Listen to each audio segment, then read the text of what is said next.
With Austin Pope. Austin, thank you so much for joining us this December, right before the holidays here. Austin, how's the offseason been for you? How you feeling? And what are you looking forward to? No, it's been great. It's been really good and eventful, I would say. We were just talking a little bit before we started, but I got knee surgery, so just really focusing on rehabbing that and getting ready for the year, and then spending time with family and friends. So it's been good though. Looking back, I just pulled this up, Austin. I was looking at this. The numbers through June 6th, 11.44 ERA, and then after that, 2.68 through the end of the regular season. One of the biggest turnarounds, not just in the PCL this year, but that we've seen in a while, of just flipping the season completely on its head, becoming one of the best relievers in the league over the last 3+ months. What happened? I don't know if I ever even connected with you about that. What you think the main reason was, or do you think it was a collection of things? Yeah, I would say it was a collection of a couple different things. Yeah, I mean, to start, like I just mentioned, I had some stuff that I was dealing with my knee. So kind of learning how to pitch with that was part of the problem. I think that changed some of my mechanics. So getting back to the feel of just being in game and how my body was kind of moving was a big part of that. And then a couple things that I just changed, like mentally, going right at hitters. Yeah, I would say it was a collection of a couple different things, but yeah, once I turned that corner, I mean, we were going. Do you feel like, just my perception of you is like as a chill guy, like the flat line, do you feel like that helps you in those high leverage situations when you're coming out? Because you were trusted in big spots all summer. Yeah, yeah. I think I try to stay that way. I try not to let the moment get too big. And just try to take it day by day, inning by inning, at bat by at bat. Um, I think that it helps and hurts me in some situations. Like you just said in the beginning of the year, it wasn't great. Um, so yeah, I just kind of take it at bat by at bat. Yeah, I don't know. I guess that's just how I am as a person. So I think it could help in big situations and hurt when you're in a game where there's a lot of runs scored or you're up by 10 or down by 10 and you have to pitch in those situations. Sometimes like you have to kind of amp yourself up a little more. And versus like the big situation, you kind of let it happen, let the crowd kind of take it over. You were, I mean, there were some spots where you were just completely dominant last year, late in games. How close did you feel through that stretch, Austin, where you were top five, top three, maybe reliever in this league? How close did you feel to getting that call? Yeah, I mean, obviously you want it and you want it to happen. And I thought I was ready. I think I'm ready right now to this day.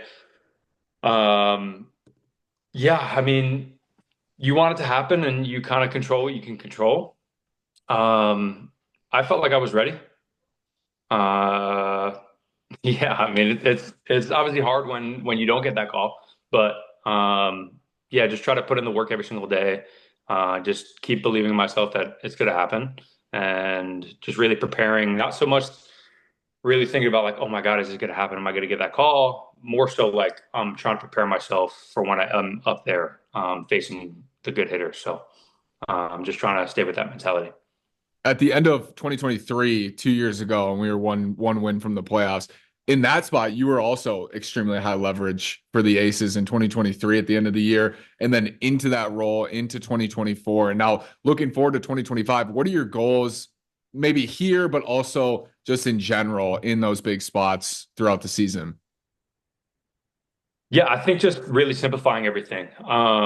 We kind of I sat down with our coaches and we kind of dissected some of the good and bad parts of my game. So going into next year, just really trying to capitalize on the good things, and in the off season, working on the stuff that I didn't do so well. Very specifically, like executing some breaking balls over the plate versus out of the zone or too far out of the zone, like uncompetitive misses. Sometimes I'm like trying to get that like perfect strikeout where I need to be a little more in that attack mode, and I can kind of fall behind in some aspects that way. So just really, we sat down and kind of looked at what I did well, what I didn't, and addressing some of the things that I didn't. You have your story's cool, 15th round pick. It has not been always easy for you. It's not like been this the steady climb. Like it has been a steady climb, but you've had roadblocks throughout the injuries and like some stretches where you really had to dig deep. What have you learned about yourself through those stretches over the last couple of years where you finished the season in Amarillo hurt and then dealing with the knee and dealing with, the beginning of this season? What have you learned about yourself through that? Yeah, I mean, the game is long and it's tough. Growing up, you kind of always hear from different coaches that you need to stay healthy, and that's super important. And now going through it and getting older, like I definitely agree, and I see that. Injuries are tough. It's part of the game, and kind of how you deal with them, I think, is a big separator in some guys. And I kind of pride myself of trying to stay on the field through everything. There were some parts throughout this year and past years that like I had to really like convince people like, no, I'm staying on the field. Like you're not, I'm dealing with something. Like I'll let you know I'm dealing with it, but like don't take me out. Like do not put me on that list and send that to the medical people back in Arizona. Like I am staying in. I'm telling you that, hey, look, I got this knee thing that's bothering me. What can we do about it? I'm staying on the field. And yeah, I feel like as long as like you're transparent with them, they're going to help you in every single way to stay on the field. So, um, yeah. I would describe last year as a breakout for you, 2023, and then continuing that success into the middle of this season. But prior to 2023, Austin, you told us this story. We were having turkey clubs in Vegas, and you told this story of potentially a moment. You kind of downplayed it, but like I kind of came away from it thinking this is a resurrection moment in a career potentially because of the injury. Yeah. But tell us what happened a couple New Years ago. We're coming up probably like on a 3-year anniversary of that now. Yeah. Yeah. We're getting there. Yeah. So in 22, I dealt with a small injury that kind of turned into a bigger situation. I was pitching a game in Double A, and I felt something weird in my back. I threw a pitch, and like my whole side just like scrunched. I tried to stretch it out. Nothing was really getting better. I ended up finishing that inning, and I went into the dugout. I was like, yeah, there's something wrong here. Like, I don't know what this is.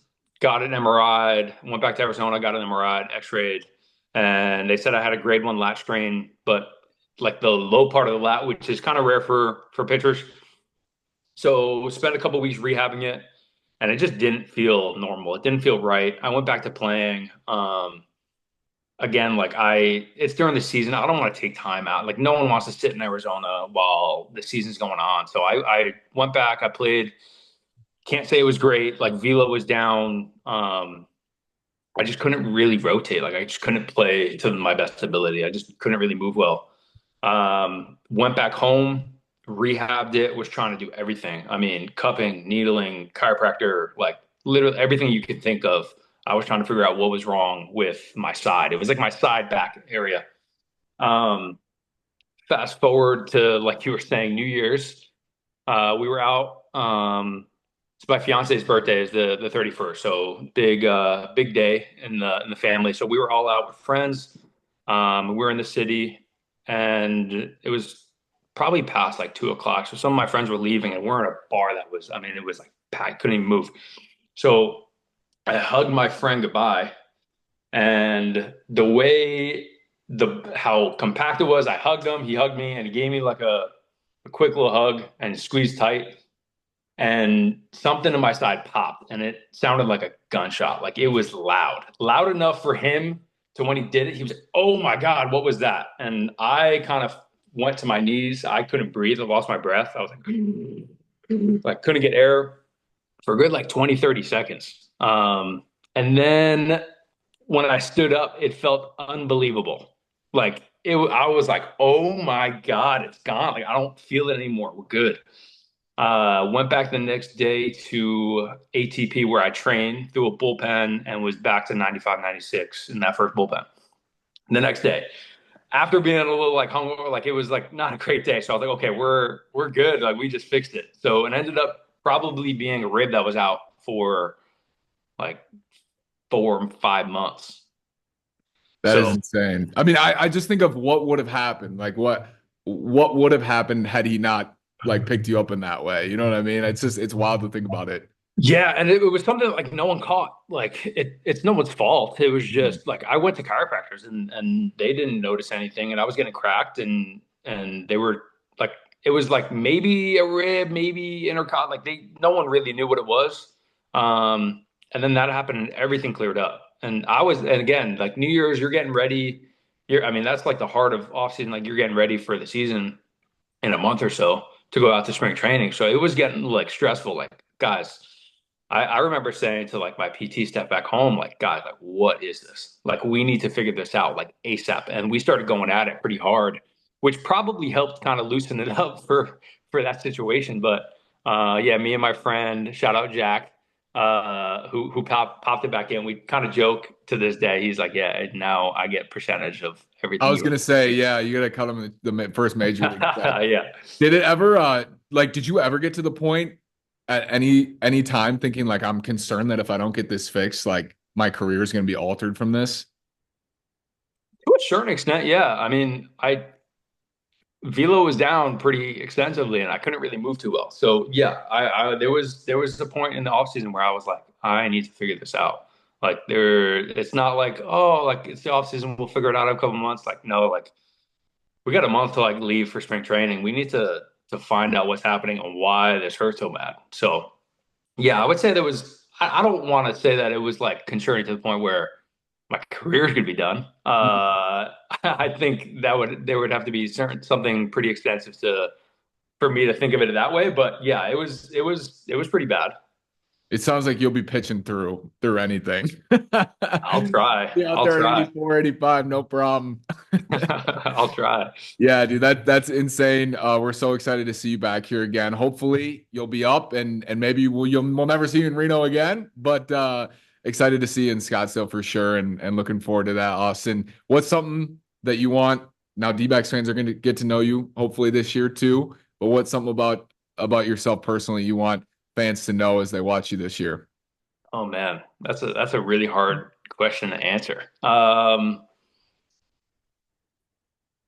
Man, I mean, you know he's tough. If you watch this interview, you know he's a tough cat, man. I don't know what do I want them to know about me? I like to try to keep it light. I like to have fun. I think the game is such a fun game, and if I can inspire kids to just go out there and have fun, I think a lot of people treat this as a job, and I'm just trying to be the kid out there and having fun. So if you see me out there playing in Reno, in Double A, in the big leagues at Chase, like just know that I'm having a blast. So yeah, I guess I'll leave it at that. I feel like when I watch you play catch, I see that. But if they watch you when you're pitching in the ninth inning, Yeah. most locked in guy in the world. Yeah. Pregame is definitely a little more laid back. You'll see a smile on my face, and I'll be joking around a lot, and I try to keep it light like that in the bullpen too. You can't be serious. I mean, me personally, I can't be serious like that all day long. Um, yeah, I need to keep it light. I kind of like to say like you got to check out the check in, check out during pregame stuff, and just kind of keep it light. And then when you're in a game, I mean, you cross the lines, it's a little different. Yeah, last thing too, I didn't talk to you about this, but one of your close buddies, Adrian Del Castillo, PCL MVP. What was it like throwing to him this year, watching him hit throughout this season? And what did you think of him winning MVP? Yeah, it's so much fun. I mean, it's deserving, man. He's one of my better friends. He's been a roommate for the last couple of years. I'm going to be living with him in spring training here in the next month or so. It's fun, man. I mean, he went on a tear when he was in Reno. Yeah, I mean, there was times where like we would talk to the other bullpen out there out in right field, and they were like, "Dude, like, how do we face him?" Like our pitching coaches are literally telling us like we don't know how to face him. Like if you looked at his hot spots on the strike zone, like the whole thing was red. Like a Like pizza. like what are you supposed to do? Like you're supposed to just throw it out of zone and then walk him. Like what are you supposed to do? And that's kind of the hitter that he was when he was there. So to go up there and just kind of watch him do his thing in the big leagues, it was fun, man. Yeah, and also, I mean, the bullpen turnaround for you guys at the end of the year, adding some guys and Jose Castillo re-signed to this bullpen. If you are back in Reno, what's your level of optimism too for that group based on how we ended the season? Yeah, obviously it didn't turn out the way we wanted at the end, but I mean, in terms of a group of guys standpoint, that locker room was super close. Um, we were a group of guys that were having fun when we were out there. There wasn't any like sourness with any of the guys. I feel like sometimes in AAA, you hear guys talk about this. I haven't really experienced this to a full extent, maybe a little bit in 23, but you get some older guys that are a little sour that they're in AAA right before like the playoff call ups and stuff like that. This group wasn't like that at all. Like we were just having fun every single night. We like being in Reno and playing there. So I hope that continues next year. Austin, thank you, brother. Say hi to Alessia. Say hi to the family. I Enjoy it. will. Hopefully, New Year's is a little less eventful, but Yeah. thank you, brother. Appreciate you. Yeah. No,